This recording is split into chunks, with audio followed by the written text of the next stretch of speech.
In the shadows of war, history keeps its own locked vaults, sealed with silence, guarded by absence.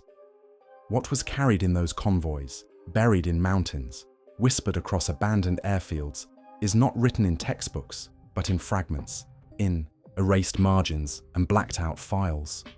Listen closely, and you may hear the echo of machines that never existed, the footsteps of those who vanished, the plans drafted for futures we were never meant to know.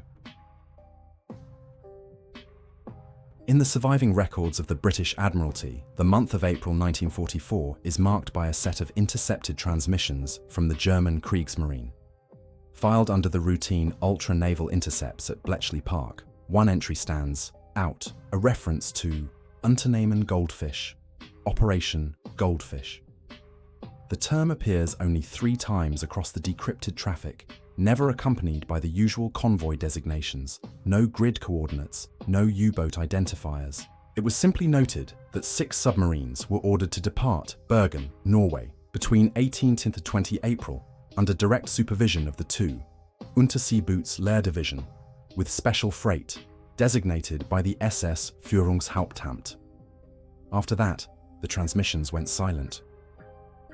The convoy was never sighted by Allied reconnaissance, and never recorded arriving at any of the known German supply ports.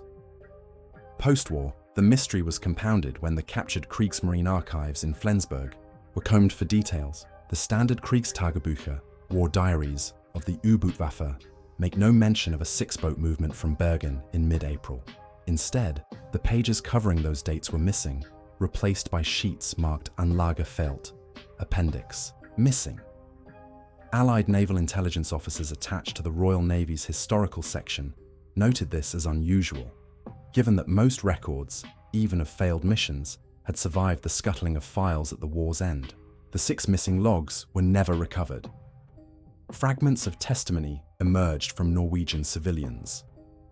In interviews conducted by the Norwegian resistance in 1946, dock workers recalled heavy wooden crates marked with the double lightning bolt of the SS being loaded onto U-234, a Type XB mine-laying submarine known for long-range cargo missions. While U-234 was later captured by the US Navy in May 1945, carrying uranium oxide bound for Japan, these dock workers insisted the vessel they saw depart Bergen a year earlier was accompanied by several smaller Type WWII submarines.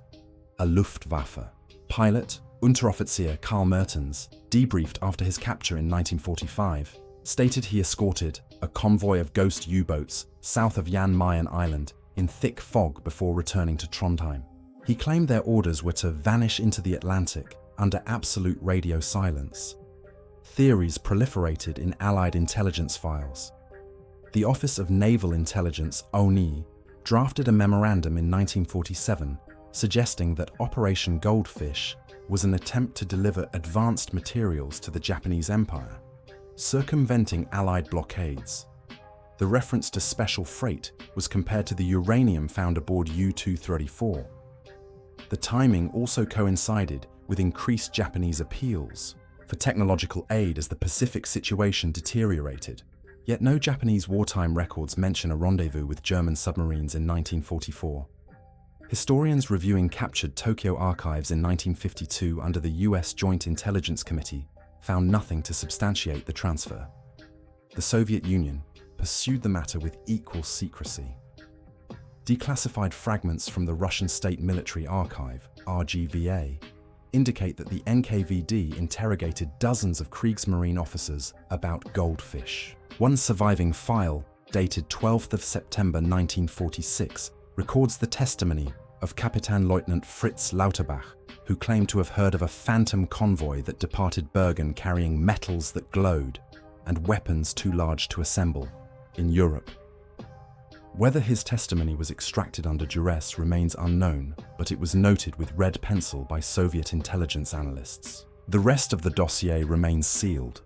Perhaps the most compelling piece of evidence surfaced in 1959 when a Canadian fishing vessel, the SS Northwind, reported striking an underwater object 200 nautical miles southeast of Greenland. Divers recovered metallic debris stamped with the marking U-13XX, consistent with a late war type NAM series. The wreck was never fully investigated, and subsequent NATO inquiries listed the incident as non-strategic. To this day, the location of the debris is classified within Royal Canadian Navy files. The most unsettling aspect is what was erased. In the late 1970s, a British historian, Dr. Gerald Wilkes, gained partial access to the ultra-naval decrypts. He noted that the 3 references to Goldfish were themselves stored in a separate folder marked "Removed from Circulation 1951." His notes, later published, mentioned deliberate redactions, black ink thick enough to obscure entire lines of context. Requests for declassification were denied by the Ministry of Defense, citing ongoing security implications. For a convoy that allegedly vanished in 1944, such phrasing seemed unusual. Families of missing Kriegsmarine crewmen have also sought answers. In Hamburg, the widow of Oberleutnant zur See Hans Oesterle filed petitions in 1948, 1956, and 1962 requesting clarification of her husband's fate. Each time, the reply from the German Red Cross Missing Persons Bureau stated, "Disappeared in North Atlantic, April 1944." No engagement was recorded, no last transmission logged, simply disappeared. Some researchers believe the entire operation was a cover, an intelligence deception meant to tie up Allied naval resources. Others insist the 6 submarines carried materials so sensitive, uranium oxide, jet engine components, or documentation on advanced weapons, that both East and West buried the truth rather than admit what had slipped through their nets. The absence of surviving German paperwork may be intentional, part of the systematic destruction carried out in the final days of the Reich. Or it may indicate that Operation Goldfish was conducted entirely outside normal Kriegsmarine channels, managed directly by the SS, and therefore lost in the chaotic destruction of SS archives. Today, the mystery of Operation Goldfish remains unresolved. 6 submarines left Bergen under SS supervision in April 1944. They never arrived at any known port, never returned to base, and left only the faintest traces in Allied intercepts. In a war defined by colossal battles and catastrophic losses, the disappearance of 6 submarines might seem insignificant. Yet the deliberate erasure from archives, the scattered testimonies, and the persistent secrecy in both Western and Russian files suggests something far more consequential was at stake. Whether it was uranium, advanced weapons, or intelligence that never reached its destination, the convoy of Operation Goldfish slipped beneath the fog of war and has remained there ever since. A silent gap in the historical record, sealed by governments on both sides of the Cold War. In the final months of the Third Reich, Lower Silesia became the site of one of the most ambitious and least understood Nazi construction projects of the war. Known as Project Riese, the Giant, it consisted of vast underground tunnels carved into the Owl Mountains near Waldenburg, now Wałbrzych, Poland. Begun in 1943 under the direct oversight of the organization TOT, the project drew tens of thousands of forced laborers from concentration camps, particularly Gross-Rosen, and consumed massive amounts of resources at a time when the Reich was collapsing. What was being built, however, has never been conclusively determined. Surviving blueprints suggest reinforced caverns suitable for weapons assembly lines, command bunkers, or storage vaults. Yet none were completed by war's end, and the Soviet entry into the region in May 1945 revealed empty galleries and destroyed records. What was found in one section beneath Castle Książ, however, would remain hidden for decades. According to a Soviet after-action report dated 21st May 1945 and signed by Major Ivan Galkin of the 62nd Army, Red Army units moving into Waldenburg encountered a small Waffen-SS detachment entrenched in a tunnel system near Fürstenstein, Castle Książ. Expecting resistance, the Soviets prepared to storm the position. What they found instead was a dozen emaciated children between 6 and 12 years old under the watch of SS guards who refused to surrender until their ammunition was exhausted. The children were removed from the tunnels and brought to a field hospital in Breslau. Beyond the report, no further details exist in the Soviet archives. The file is stamped unclassified biological materials and then disappears from the declassification record. The names of the children were never recorded, nor are there indications of their ultimate fate. Polish witnesses later corroborated the account.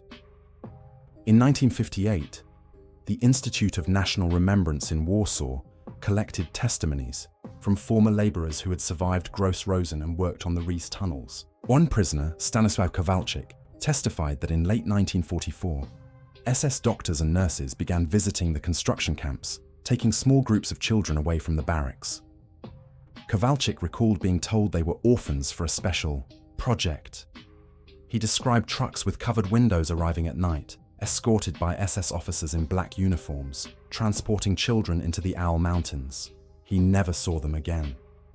The Polish investigation uncovered evidence of sealed chambers beneath Castle Kayons, dynamited from within. In 1964, exploratory drilling confirmed voids beneath the castle that had been deliberately collapsed. When one tunnel was partially excavated in 1970, workers uncovered remnants of medical equipment, glass vials, rusted surgical tools, and a child's shoe. Officially, the site was closed due to instability, and the findings were archived without explanation. Rumors spread locally that the children had been subjects of medical experiments, or worse, part of Himmler's obsession with eugenics and the creation of a post-war Aryan generation. No documentation has ever confirmed this, yet the scattered evidence points towards something beyond simple underground construction. Soviet archives add another disturbing detail. A 1947 NKVD memorandum, later declassified in part, notes the interrogation of Dr. Helmut Voss, a physician with ties to the SS Rassenamt, Race and Settlement Office. Voss admitted under questioning that in 1943 he was ordered to examine biological endurance in suboptimal conditions using juvenile material. While he did not name Riese specifically, the timing and location match other fragments. The memorandum concludes, "Subject eliminated, information inconclusive." Voss was executed in Moscow later that year. His testimony remains one of the only links between SS medical research and the Owl Mountain tunnels. What remains striking is the scale of silence. The Allies conducted extensive investigations into Nazi crimes, the Nuremberg trials, the Doctors' Trial, the Einsatzgruppen trial. Yet Camp Riese and its alleged orphans never appeared in indictments or witness accounts. This absence suggests either deliberate suppression or complete erasure of records. When Polish researchers requested access to Soviet files in the 1990s, they were denied. German archives remain equally empty. The SS files on Gross Rosen contain transport lists for thousands of adult prisoners, but nothing about children being moved into the mountains. Even today, physical evidence lingers in fragments. In 2015, amateur explorers entering one of the partially collapsed Riese tunnels uncovered a rusted locker containing scraps of uniforms. Among them was a child-sized woolen coat marked with a triangle patch, the symbol for Kinderlager, children's camp. DNA testing was attempted, but yielded no results. The coat disappeared into private hands, fueling accusations of cover-ups and black market trafficking of wartime relics. Each recovered artifact seems only to deepen the uncertainty, hinting at a history that official records refuse to confirm. Local folklore has woven the orphans of Camp Riese into ghost stories. Villagers in Wałbrzych still speak of hearing children's voices near the sealed tunnels, or of seeing small figures moving in the forests at night. Such tales are dismissed by historians, yet they reflect an unease rooted in the unexplained. Why were children transported into the Owl Mountains in 1944? Why did the SS defend them to the last bullet? And why, above all, have the archives remained silent? One hypothesis among researchers is that the children were intended as subjects in experiments related to underground survival. The Riese tunnels were meant to withstand Allied bombing, and the Reich anticipated a long subterranean war of attrition. Testing how the young endured confinement, malnutrition, or altered atmospheres would have served that vision.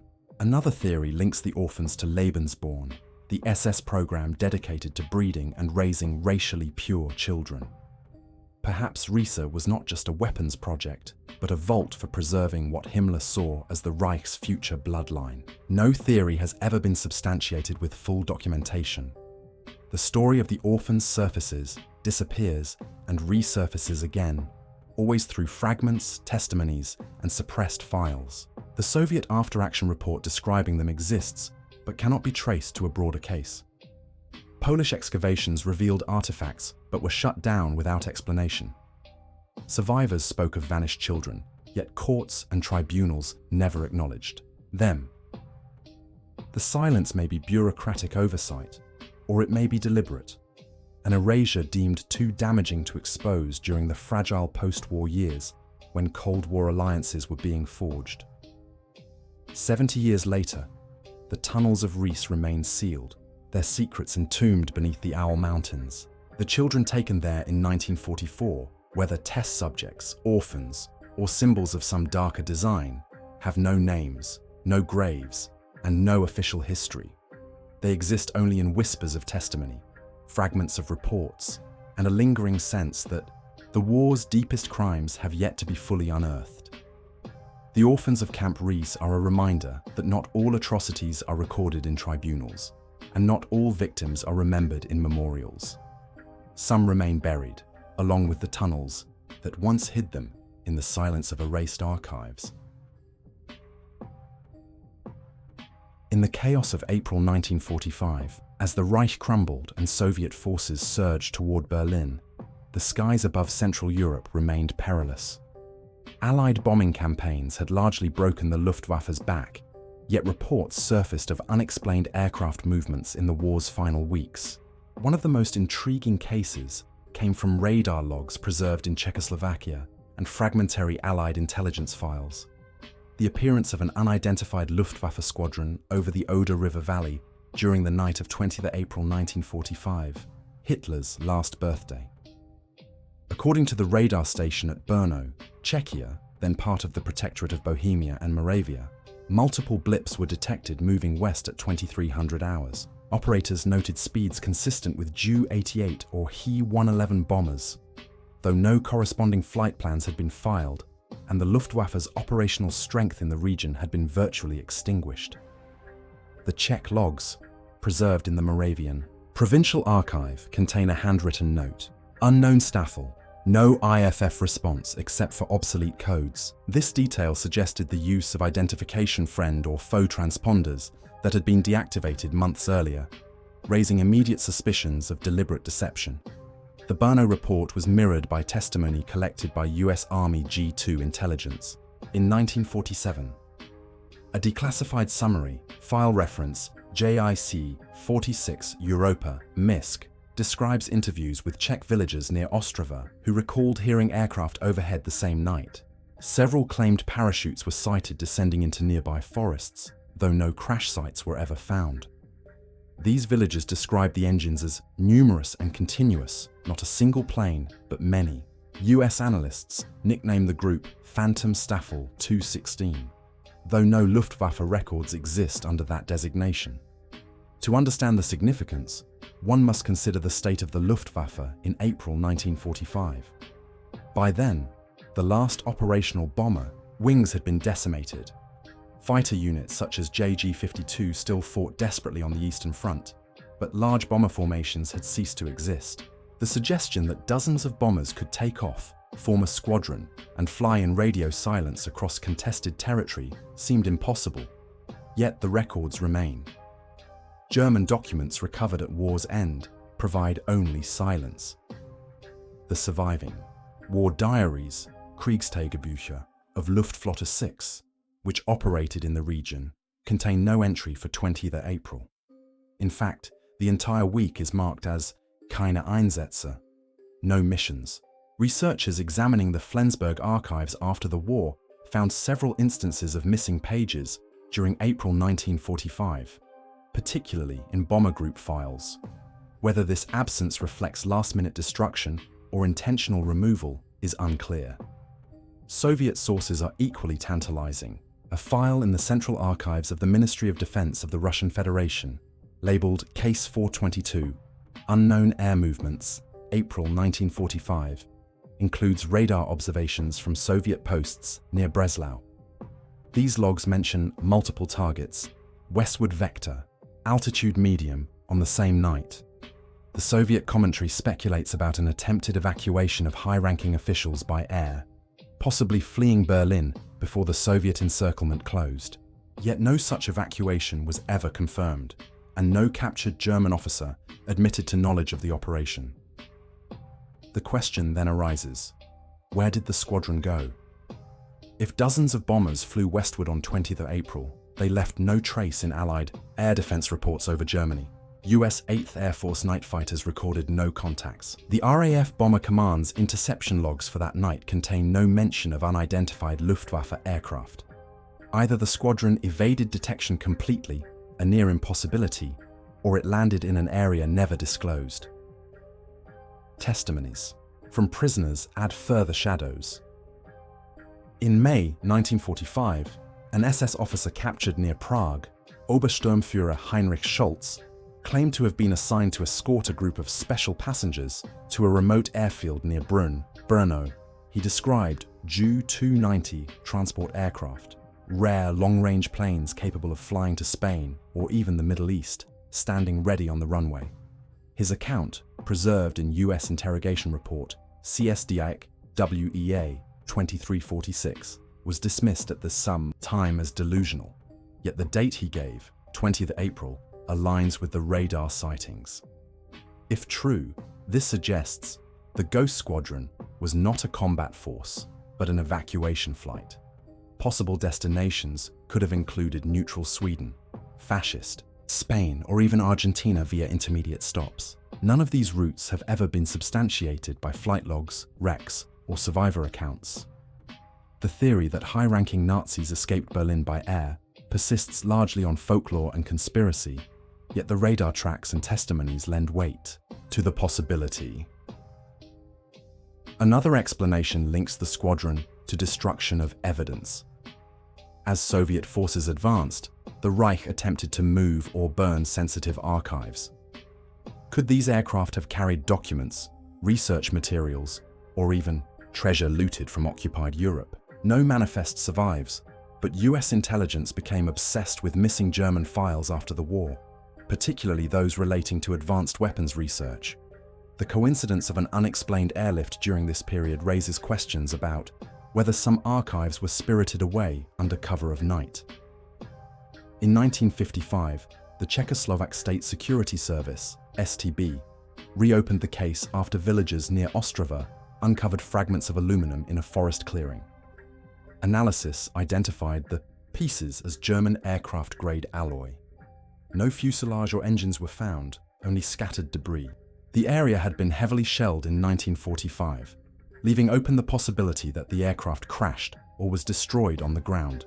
Yet no burial sites, crew remains, or full wrecks were discovered.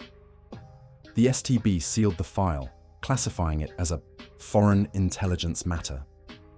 By the late Cold War, the Ghost Squadron had faded into obscurity. A few Western historians, examining declassified G2 reports, revived the story in the 1980s, but without new evidence, it remained a footnote.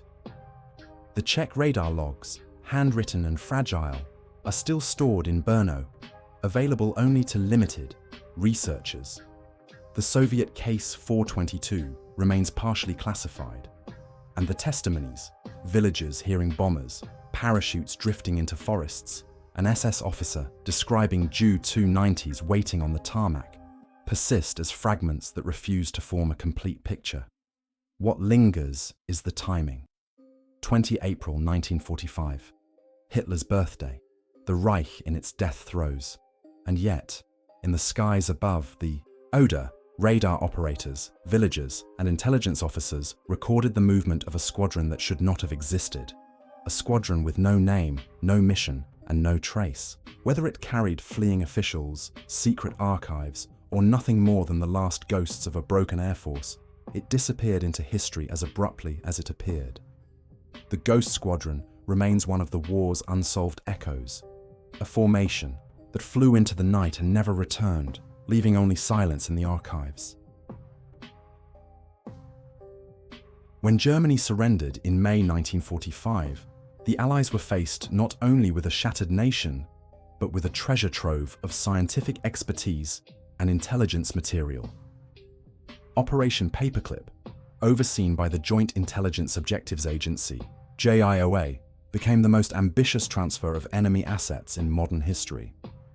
Over 1,600 German scientists, engineers, and technicians were secretly relocated to the United States. The public narrative has long emphasized rocketry, particularly Wernher von Braun's V-2 team, and aviation advances such as swept-wing jet technology. Yet buried deep in declassified files are references to something far less celebrated: crates of archives labeled Sonderarchiv that arrived not at research facilities, but under armed guard at Fort Detrick, Maryland, in 1946. According to a memorandum from the U.S. Army's Technical Industrial Intelligence Committee, TIIC, dated 14th of March 1946, several sealed containers, content-sensitive, classified beyond level of exploitation reports, were transported from Munich to Bremerhaven, then shipped aboard the Liberty vessel SS Fairfield Victory. Escorting personnel were instructed not to open the containers. Their destination was listed as Army Chemical Corps, Detrick Field. Fort Detrick at the time was the nerve center of America's biological warfare program. Why captured German intelligence files would be sent there remains a matter of speculation. Scattered references to the Sonderarchiv appear in interrogation transcripts of Paperclip scientists. One of the most striking comes from Dr. Walter Schreiber, former Surgeon General of the Wehrmacht, who was debriefed in 1947 before being quietly relocated to the United States. Asked about wartime German research priorities, Schreiber stated, "The SS maintained a special archive in Munich. It was not merely medical, but predictive. Scenarios of how the Allies would divide Europe, how long post-war economies would recover, and which nations would dominate technology. These were not plans but calculations. I understood it to be a study for the continuation of war by other means." His remark was redacted in the original transcript, only restored when the file was re-examined in 1974. American officers who handled the crates left brief, almost reluctant notes. Major Donald P. Cook of the 7707th Technical Intelligence Division scribbled in his field log, "Received 4 boxes stamped with SS runes, heavily padlocked, contained sealed dossiers marked Weltkrieg Zukunft, World War Future, ordered no examination." Another officer, Lieutenant Charles K. Albury, recalled in an oral history interview in 1981 that those files were treated differently. Scientists went to Wright Field, to Redstone, to NACA. But those boxes, they vanished into the vaults. Nobody I knew ever saw them again. The Soviet Union, too, appears to have been aware of the Sonderarchiv. A captured NKVD dispatch dated July 1946, preserved in the Russian State Archive of Military History, notes that American forces have seized predictive archives of SS Research Division. Subject: economic collapse timelines, partisan movements, nuclear development races. Such materials are priority target for our own acquisition. This intelligence was circulated among the highest levels of the Soviet leadership. Curiously, the dispatch ends with a margin note, in red pencil: American possession confirmed, retrieval impossible. Historians who probed the subject during the 1960s and 70s encountered layers of obstruction. When investigative journalist Linda Hunt filed Freedom of Information Act requests for Paperclip files, she received thousands of pages but noted consistent gaps where references to non-technical materials should have been. One folder in the National Archives, catalogued as Captured German Records, Miscellaneous Intelligence, contained nothing but a single index card reading, transferred to restricted storage, 1951. No location was given. Rumors persist that the missing files were incorporated into the CIA's earliest strategic planning models, especially during the formative years of the Cold War. Some glimpses into the contents emerged indirectly. In 1992, a partially declassified Rand Corporation study from 1948, Strategic Forecasting in the Atomic Age, included footnotes citing German predictive models, source, classified. These models, according to the study, attempted to project arms races, economic depressions, and potential trigger events for global conflict up to the year 1970. The terminology echoed Schreiber's description. Not operational plans, but anticipatory scenarios. Whether Rand had direct access to the Sonder archive or worked from derivative summaries remains unknown. The darker dimension is the question of origin. How did the SS, amid the war's collapse, assemble forecasts of Allied strategy that extended years into the future? Some historians suggest the Sonder archive was the work of the Reich Main Security Office, RSHA, which had extensive espionage networks reaching into Britain, the United States, and the Soviet Union.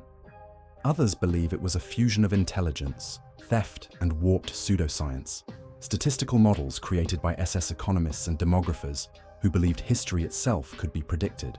Whatever its nature, the archive was deemed valuable enough for both East and West to bury it beyond reach. To this day, no official acknowledgement exists of the crates delivered to Fort Detrick. Requests for declassification are routinely denied, citing national security exceptions. The files do not appear in standard paperclip inventories. Veterans who spoke of them did so in hushed tones, often decades later. One retired intelligence officer, interviewed anonymously in 1979, remarked, "The Germans thought in terms of centuries. The Sonder archive was not about their war. It was about ours. We didn't destroy it. We used it." The story of the Black Vaults of Operation Paperclip illustrates a disturbing continuity between the defeated Reich and the emerging Cold War superpowers. Scientists were imported to build rockets, planes, and weapons. But alongside them, in sealed boxes stamped with SS runes, came an archive of predictions, analyses, and scenarios that no nation has ever admitted possessing. Whether the Sonder archive truly shaped the strategy of the Cold War may never be proven. Yet its shadow lingers in every gap in the record, every blacked-out page, every crate that left Europe under guard and was never seen again. Somewhere, in a vault beneath layers of classification, the documents of a dead regime may still sit, not as relics of the past, but as forecasts of the future that unfolded exactly as they were written. In the summer of 1952, divers of the Soviet Pacific Fleet conducting cold water endurance trials in Lake Baikal returned with an extraordinary claim. They had encountered the wreckage of a German Schnellboot, an E-boat, resting on the lakebed at a depth of nearly 90 meters. Officially, no German naval craft had ever operated so deep inside Soviet territory, over 3,000 miles from the nearest ocean. The discovery, described in a classified Soviet Navy memorandum, archived under Case Baikal 52, was immediately suppressed and marked Особой важности, of special importance. The existence of the wreck was first hinted at in an internal report from the 12th Directorate of the Ministry of Defense, which oversaw unconventional weapons testing. Dated 18th August 1952, the report states, "Object resembles German E-boat class, length approx. 35 meters. Identifiable features include reinforced prow, torpedo tube housing, and propeller shaft alignment consistent with S-100 design. No Soviet designation corresponds to this configuration." Divers recovered fragments of painted metal plating bearing German language stenciling, Achtung, Stromleitung, warning of electrical conduits. Samples were quietly transported to Leningrad for analysis. Beyond this, the file is blank, pages excised with only handwritten annotations remaining. Technitude details classified, refer to Vault 4. How a German vessel arrived in Baikal has never been explained. Soviet engineers involved in post-war reparations confirm that some Kriegsmarine craft were captured and studied. But transferring an E-boat thousands of kilometers inland, across Siberia's rivers and mountain passes, would have required an immense logistical operation.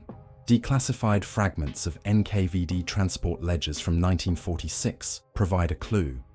Several convoys marked Trofejne Oborudovanie, trophy equipment, were routed through Irkutsk under extraordinary security.